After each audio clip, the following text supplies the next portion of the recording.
If you're planning a trip to Porto, or if it's sitting on your bucket list, this video will cover just about everything you need to know before you go. I'll break down the historic city and show you where to go, where to stay, and some of my top recommendations on what and where to eat. Toward the end, I'll give you a few insider tips and highlight a couple of amazing nearby spots that are absolutely worth adding to your itinerary. And when you're done watching, be sure to check out the video description. I've included a link of some of my favorite day trips and excursions around Porto that I highly recommend. Let's start with Porto's layout. The historic Oldtown sits on the northern bank of the Douro River, while Villanova de Gaia, often referred to as just Gaia, lies directly across on the southern side.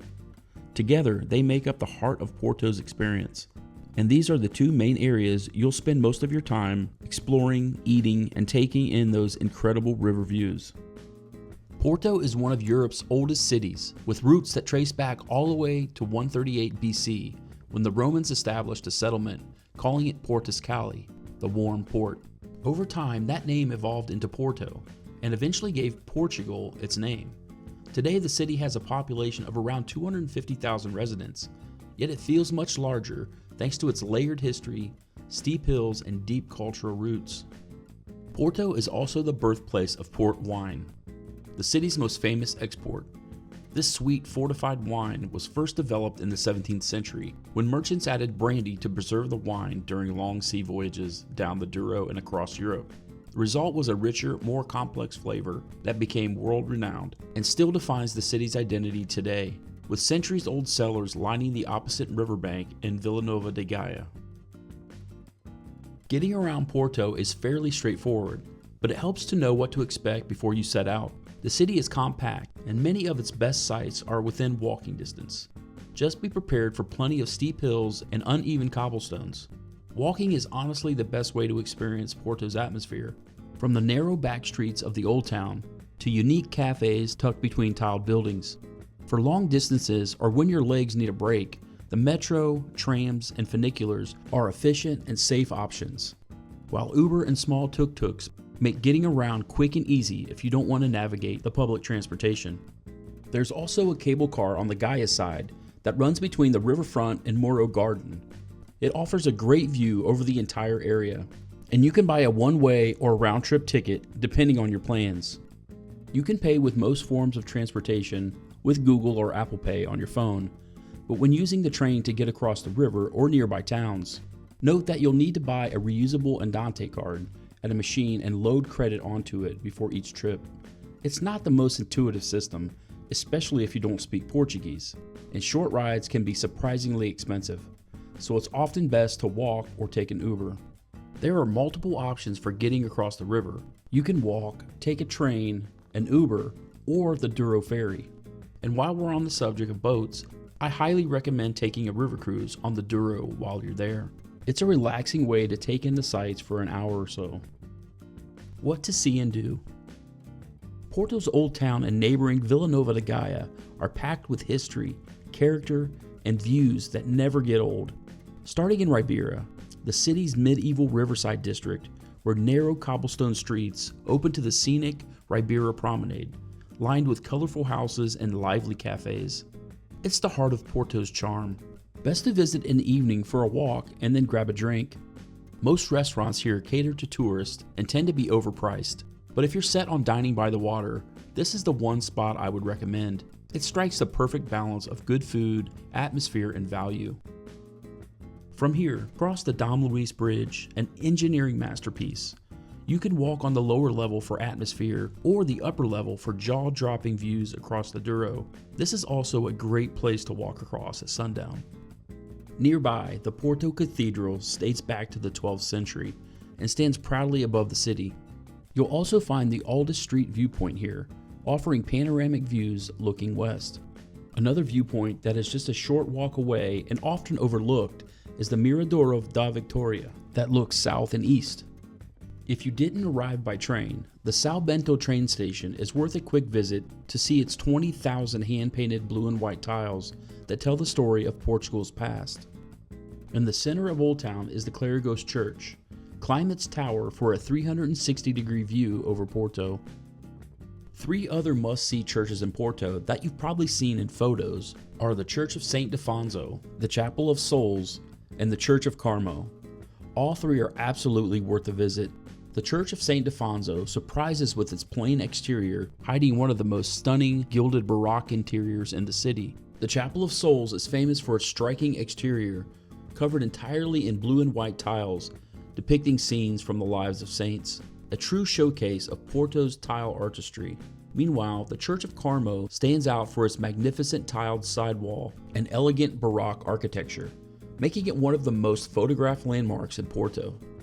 Take some time to explore Aliados Avenue, the grand boulevard in the heart of the city that's lined with impressive architecture and the towering city hall. For a taste of local life, visit the bi-level Bulhão Market. This historic market was recently restored and is full of vendors selling all types of things, from food and wine to fresh produce, seafood, and pastries. It's one of Porto's most authentic experiences and is a perfect way to spend a couple of hours. Pair it with a multi-level mall that is less than a block away for a perfect afternoon of shopping and eating. Just around the corner sits Livraria Lelo, Porto's world-famous bookstore, renowned for its carved wood staircase and neo-Gothic design. This is a place I would skip. It's a tourist trap and rarely ever empty enough to experience it or get a good picture. The Stock Exchange Palace is one of Porto's most beautiful neoclassical landmarks. I recommend the 30-minute guided tour. It's absolutely worth it.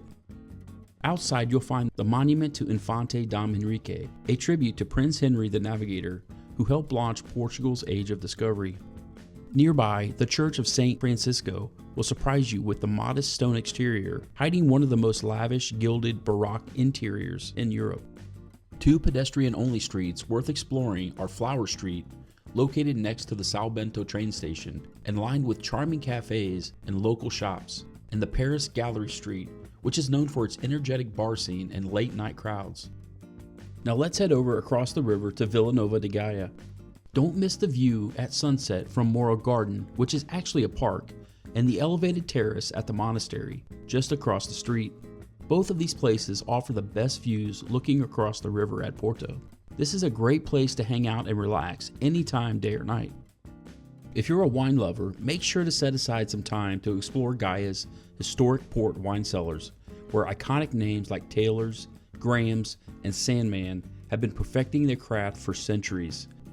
Each cellar offers guided tours and tastings that walk you through the unique process of making Porto's signature fortified wine, an experience you won't find anywhere else in the world.